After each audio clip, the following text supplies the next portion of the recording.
Technology is really effective at capturing student attention, especially when we think about student attention being so hard to capture in the modern age. I'm Haley Jarmond, and you're listening to The Modern Classroom.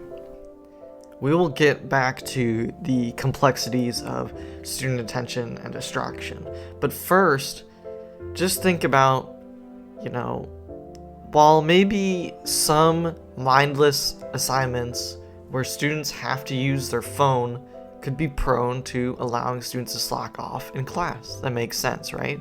But if an assignment is strong and there's a clear benefit from the medium that it's attached to, then student achievement and attention is going to peak. A couple examples of this. We're going to specifically focus on the phone, which is a really important tool that a teacher should constantly be thinking about, because especially in the US, a phone is something that even people who are less wealthy still have, and it's still so important to culture. And because of that, let's explore some examples. So, augmented reality, right? What is augmented reality? It's the ability for someone to view through a lens. In this case, it would be your phone screen, pulling up a camera, and then having an augmented reality program basically take the image that the camera's looking at, which would be, let's say you're pointing it at your classroom wall, right? And then it puts something on there. So through the camera, you're seeing something new. Maybe it digitally pastes on a picture frame that is now on that wall, which isn't there in the physical space, but it is there in the virtual space, right? So you can have augmented reality treasure hunts, right? Explorations. You can have students use an augmented reality app, and then they're taking their phone and they're looking around your classroom, finding items, clicking on them. It has some sort of significance to what you're teaching. And that sense of exploration, that sense of discovery, and also just the fun nature of searching and doing something that's different and being active, right, is going to retain student attention. It's going to be interesting. I mean, I would love to do that, right? As well, let's think about making video or stop motion, right? We have phones that are so effective and so high quality in taking video nowadays that we should really take that to advantage. Make videos. Empower students to edit those videos to make them more complex and engaging. So have students do more than just, reading off information and it's recorded. Make them tell a story with what's being recorded, right? You can get really interesting with that. And not only is that interesting for the students who are watching it, right, who are enjoying the end result, but also to the students who are involved in creating it. And that's the most important thing, is using groups and group projects to both help reinforce in the creation process, but also end up with a result that at the very least is useful to all the students of the class that are watching it. But maybe that even ends up being something that is significant enough that it's reused for classes to come. And then you can kind of get this layering of projects that combine up into something where you have a significant amount of your class content is built by your students and not by yourself, which can be really interesting.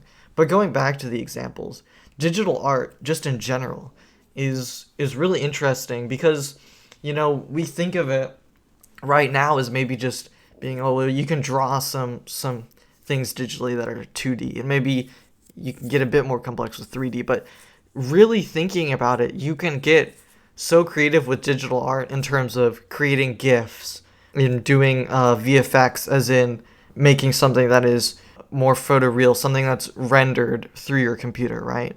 So you can get really complex, and you can use all of these things through your phone, through a computer, right? And it can cover a multitude of topics, because these visual mediums, these experiences through technology, aren't just limited to something like art, or aren't just limited to something like history. You can go into so many different subjects and combine them, because it is so interesting to the student, right? So many students understand this technology really better than us, right? In fact, another example, which is yesterday, I was colorizing and restoring black and white photos from the late 19th century. Just think about that for a second.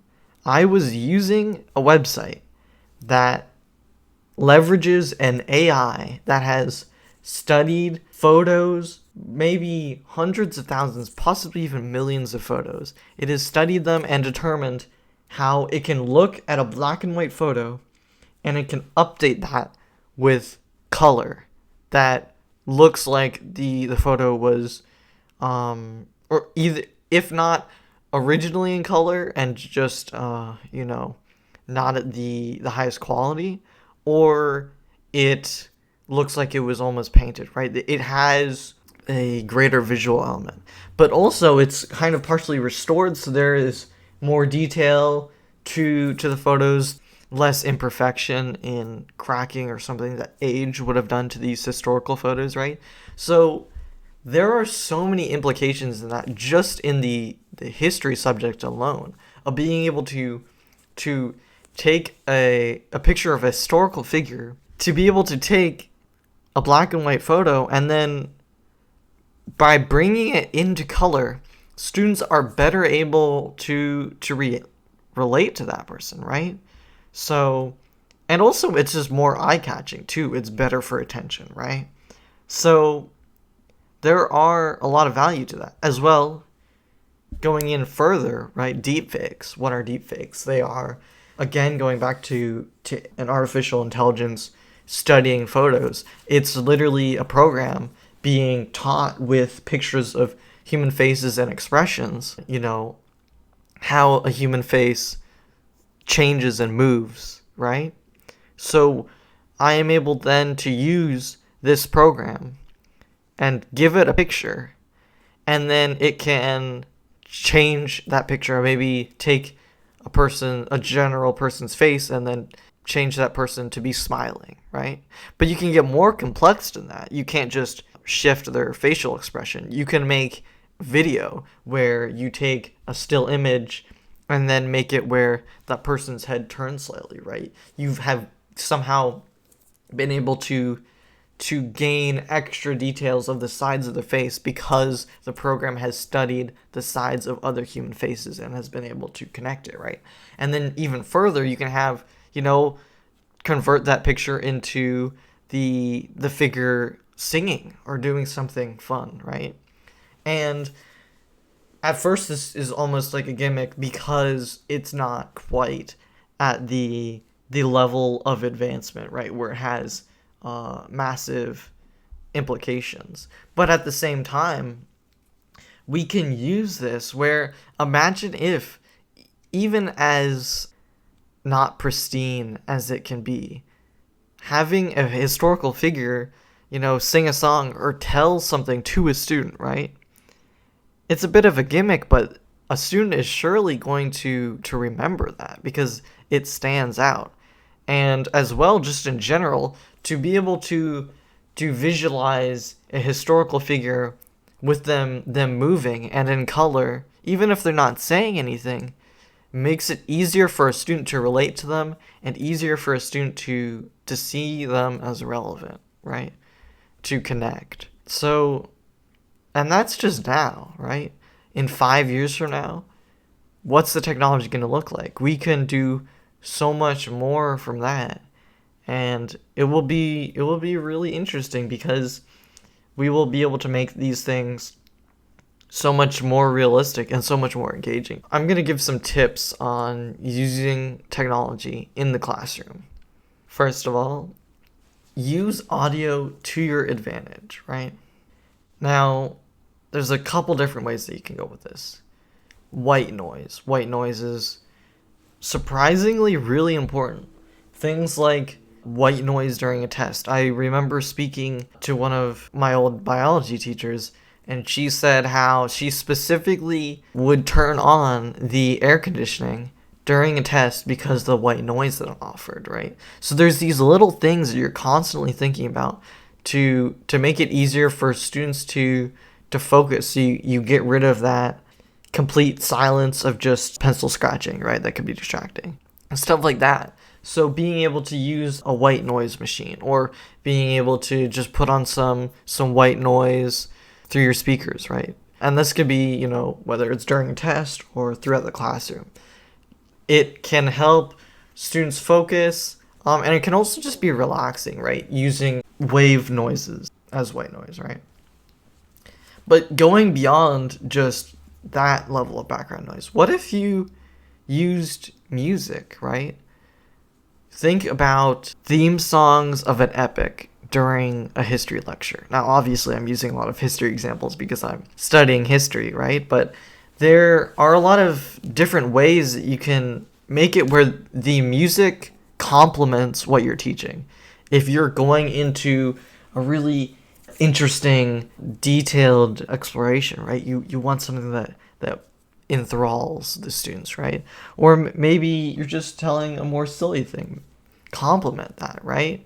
And it can really help with stuff like classroom culture and just bring up the moods of students, because there is a reason why so many students listen to music while studying, right? So many students listen to music while filling out worksheets, right?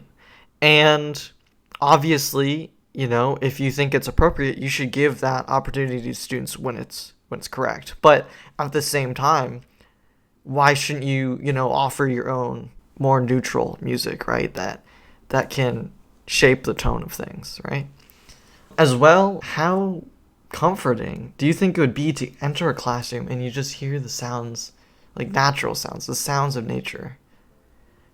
Creating that first impression is so very important, and sound can really do that. Light can do this as well. Thinking about when you first enter a classroom, it's nice and dim, really comforting, right? Low lighting can be really, really beneficial to students, and a lot of times we overlook that. There's constantly, the standardized, really bright lights, right? But you can use lamps and I know so many teachers that use lamps to create a more calm mood where the lighting isn't so intense and so straining on the students, right? And it really, again, it helps with creating that atmosphere, and it helps students focus and enjoy their time being in your classroom. As well, most teachers have a projector, right? So take advantage of that. If you're not presenting something, you can use that projector for ambient lighting or doing some sort of effect, something that's interesting, right? You want to constantly be catching the attentions of students, but also just making the classroom a place that they want to be, right? And also, you can get really creative with the projector in other ways, right? Maybe you have shadow puppet theater, right, for some sort of project. Or, you have games projected on a board. I had a Spanish teacher I knew that she would project on this little game board of Spanish words, and then she would call out a definition, and then two students who were up on the board would compete for who could figure out which word it was and touch it from the board, and then you'd go in rounds. So you're able to use the projector and make it an interactive experience, right, that students are focused on. As well, something like Kahoot is very commonly used, right? This website where you're able to have it where the main questions are announced on the board, but students are answering from their phone. So again, you're interacting with the projector, right? You want a project to be dynamic, okay? And yeah, it can be really valuable in so many different ways. Thank you for listening to this episode of The Modern Classroom. In the next episode, we will hone in on gamification, what it is and how teachers can leverage the same tactics that apps use to hold attention.